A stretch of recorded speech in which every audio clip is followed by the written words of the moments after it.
আসসালামু আলাইকুম। দেশ এবং বিদেশের যেখান থেকে আজকের ভিডিওটি দেখছেন সকলকে জানাই স্বাগতম। সম্মানিত দর্শক শ্রোতা, আজকে খুব গুরুত্বপূর্ণ একটা বিষয় নিয়ে আলোচনা করব।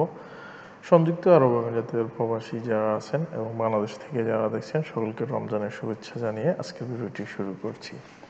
আশা করি আপনারা সবাই ভালো আছেন। রমজান প্রত্যেকটা দিন অনেক ভালো যাচ্ছে। আজকের যে বিষয়টি কথা বলবো সেটা হলো বর্তমান সংযুক্ত আরব আমিরাতের বর্তমান পরিস্থিতি নিয়ে এবং নতুন সরকারের কাছে প্রবাসীদের দাবি দেওয়া কিছু সে নিয়েও লিখিত কিছু কথা বলবো। আশা করছি সম্পূর্ণ ভিডিওটি মনোযোগ দিয়ে শুনলে আশা করি প্রবাসীদের দুঃখ কষ্ট সম্পর্কে আপনার একটা আইডিয়া হবে। যারা আমার চ্যানেলটিতে নতুন আজকে এই প্রথম ভিডিওটি দেখছেন অবশ্যই চ্যানেলটি সাবস্ক্রাইব করবেন এবং কি লাইক দিয়ে এবং শেয়ার দিয়ে অন্যকে দেখার সুযোগ করে দিবেন। বর্তমানে সংযুক্ত আরব আমিরাতে বাংলাদেশি প্রবাসী বৈধ অবৈধ 12 লক্ষ ও তার চেয়ে বেশি আছে। এর ভিতরে অনেকেই আছে অবৈধ, যারা বৈধ হতে পারতেছেন না, কারণ তারা চাকরির সম্পূর্ণ অভিজ্ঞতা থাকা সত্ত্বেও, তারা সম্পূর্ণ যোগ্যতা থাকা সত্ত্বেও তারা তাদের কর্মস্থলে মূল্যায়ন না থাকার কারণে তারা রিনিউ ওই কোম্পানিতে করা নাই, কিন্তু অন্য একটা কোম্পানিতে ট্রান্সফার বা অন্য একটা কোম্পানিতে ভিসা লাগবে, তার কোনো সুযোগ নেই। এরকম হাজারো হাজারো প্রবাসী বাংলাদেশি আছে যাদের অভিজ্ঞতা সত্ত্বেও, তাদের কর্মদক্ষতা সত্ত্বেও কিন্তু তারা সংযুক্ত আরব আমিরাতে ভিসা লাগাতে পারতেছে না।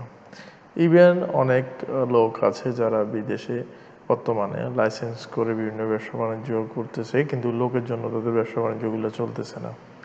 এক্ষেত্রে অনেক বেশি সমস্যা পড়তেছে বাংলাদেশি যারা এখানে প্রতিষ্ঠিত ব্যবসায়ী, বড় ব্যবসায়ী, তাদের লোক ছাড়া তাদের ব্যবসা চালাতে অনেক কষ্ট হচ্ছে।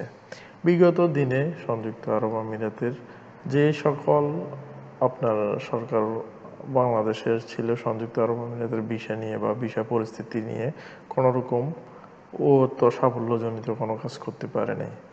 সেই সুবাদে সেই কারণে সেই জন্যই বাংলাদেশিদের জন্য ভিসা 2012 সাল থেকে সংযুক্ত আরব আমিরাতে এক বন্ধর মতো পড়ে আছে। এই খুলতেছে, এই চালু হচ্ছে, এই বন্ধ হচ্ছে, এই সিস্টেমে।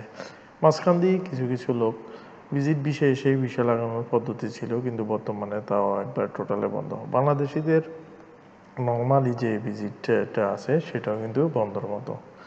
এক্ষেত্রে এই দেশে বাংলাদেশিদের নতুন করে কর্মসংস্থানের কোনো প্রকার সুযোগ সৃষ্টি হয় নাই এবং কি পুরাতন যারা ব্যবসায়ী আছে তাদের বিভিন্ন রকম সমস্যা ফেস করতে হচ্ছে, নতুন করে কোনো দেশ থেকে লোক আনতে পারতেছে না। এই জন্য বর্তমান সরকারের কাছে বাংলাদেশি প্রবাসী সংযুক্ত আরব আমিরাতের সকলের প্রত্যাশা সংযুক্ত আরব আমিরাতের কূটনীতিক মাধ্যমে বাংলাদেশের বর্তমান সরকার এই দেশের সাথে সম্পূর্ণরূপে বাংলাদেশের সমবান্ধব একটা সম্প্রীতির একটা সংযোগ গঠন করবে, যাতে করে বাংলাদেশি যারা আছেন সংযুক্ত আরব আমিরাতে তারাও যাতে বৈধভাবে থাকতে পারেন এবং কি যারা দেশে আছেন তারাও যারা সংযুক্ত আরব আমিরাতে আসবেন তারাও যেন আসতে পারেন। এই দেশ থেকে আপনি জানেন সংযুক্ত আরব আমিরাতে থেকে বাংলাদেশে প্রচুর পরিমাণ রেমিটেন্স যায়। রেমিটেন্স প্রবাহ পৃথিবীর রেমিটেন্স প্রবাহ বাংলাদেশের যে রেমিটেন্সটা যায় সংযুক্ত আরব আমিরাত 2 নম্বরে অবস্থান করতেছে। আশা করি এই রেমিটেন্স প্রবাহ যদি আপনারা ধরে রাখতে চান এই সমস্যাটি সমাধান করতে হবে।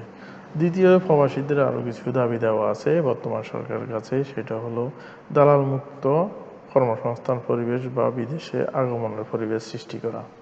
বর্তমানে বাংলাদেশে যে কোনো কাজ করবেন, একটা ফাস্টফুড বানান, একটা ভিসার কাজ করেন, দালালের দৌরাত্বের কারণে সাধারণ মানুষগুলা কোনো প্রকার অনেক প্রকার সুবিধা থেকে বঞ্চিত হচ্ছে। কোনো প্রকার তারা সুবিধা পাচ্ছে না, কিন্তু তাদের অতিরিক্ত টাকা ব্যয় হচ্ছে।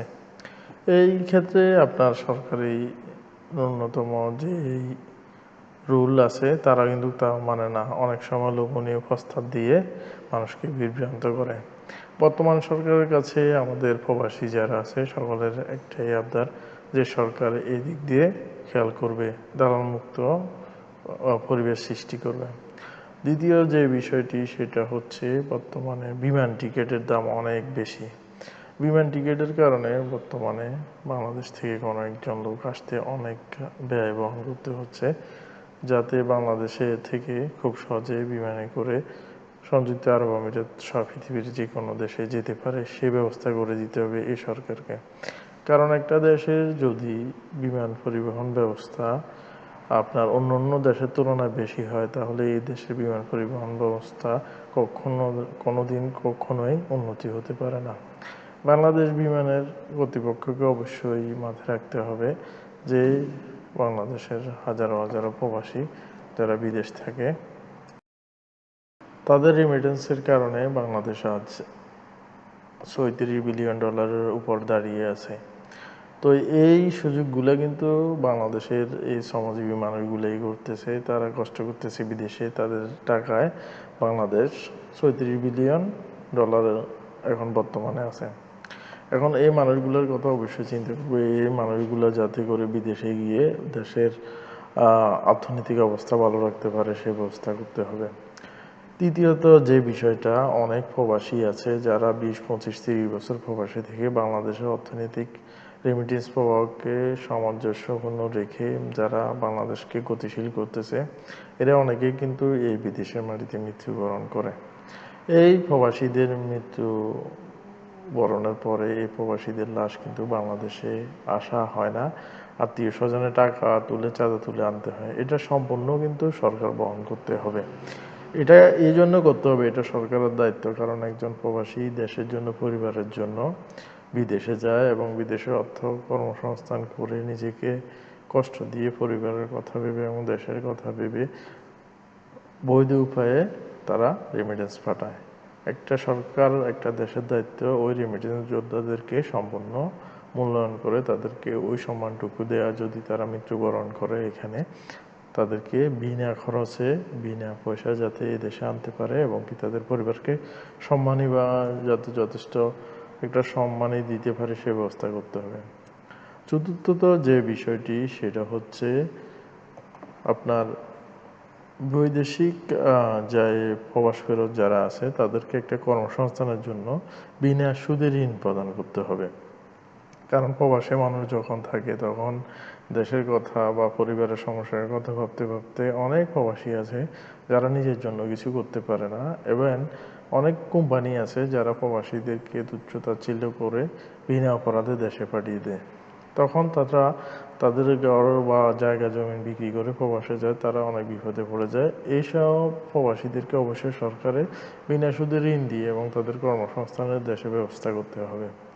পঞ্চমত যে বিষয়টি আমি সরকারের কাছে বলবো, বা যারা আছেন সরকারি দিক নির্দেশনায়, তারা অবশ্যই খেয়াল করতে হবে যে রেমিটেন্স যখন পাঠাবে সেখানে সরকারি প্রণোদনা বাড়াতে হবে।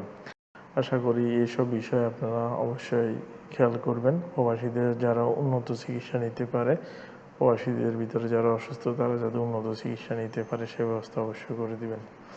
তো সবাই ভালো থাকবেন, সুস্থ থাকবেন। আজকের ভিডিওটি এই পর্যন্তই। পরবর্তী ভিডিওতে আবারও দেখা হবে। এই বলে আজকের ভিডিওটি এখানে শেষ করছি। আল্লাহ হাফেজ।